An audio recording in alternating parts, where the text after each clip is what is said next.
अरे प्यारे नबी सल्लल्लाहु अलैहि वसल्लम की 6 बहुत ही खूबसूरत अहादीस प्लीज़ ज़रूर सुनिएगा और स्किप बिल्कुल मत कीजिएगा। हमारे नबी पाक ने ऐसी औरतों को जन्नत की बिशारत दी है जिनके नाबालिग 1, 2 या 3 बच्चे फ़ौत हो चुके हों, फिर उसने उस पर सब्र किया हो।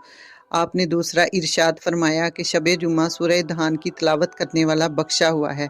तीसरा आपने इरशाद फरमाया कि जिस भी शख्स ने नमाज़ फ़जर के बाद सूरह इखलास को 10 दफ़ा पढ़ा तो उस दिन उसे कोई गुनाह नहीं पहुंचेगा, अगरचे शैतान कितनी ही कोशिश क्यों ना कर ले। आपने फरमाया कि जो भी शख्स इस्लाम में पहल करता है वो गुरूर से पाक होता है।